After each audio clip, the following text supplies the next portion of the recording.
My name is Catriona. It's my first time here at Tankwa. It took me a few days to land in this space, and I still think I don't really have the words to describe my experience of this place. It's very, very different to anywhere else I've ever been in my life. It was important for me to arrive and to spend time listening.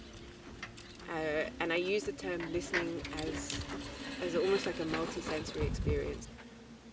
I'm listening with my ears, but I'm also listening with my eyes, with all my 5 senses, to try to absorb the place. Then the artwork emerges from that process. I wanted to create work that uses vegetation, but I didn't know what I would find here. As the process goes on and I transform my listening into something more active, the artwork becomes clearer and my familiarity with the material becomes clearer. There's a harshness, there's also certain shapes that reoccur in the vegetation that's here, in the rocks. And so I'm trying to constantly distill what that language is and use that to create my work. I'm also thinking about what the work means for me, what the project means for me. And that is an ongoing process.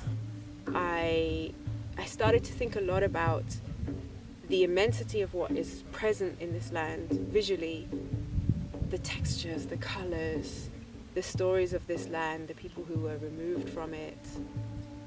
They're here and they're not here.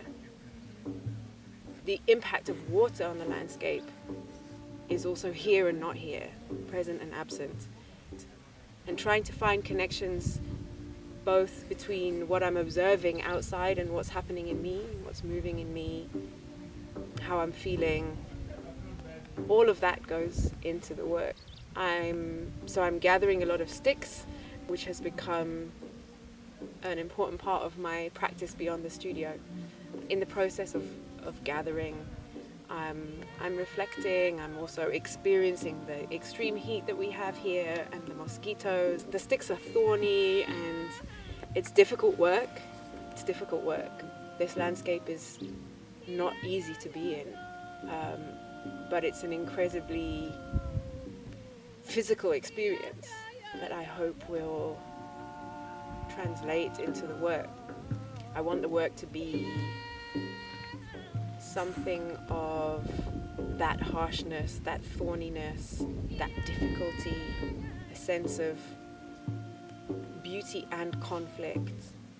The work for me is always about trying to create something that is aesthetically pleasing, because that's what draws people in, but is also meaning laden. So people are drawn in by the beauty of a piece, and somehow in interacting with it, my hope is that they experience something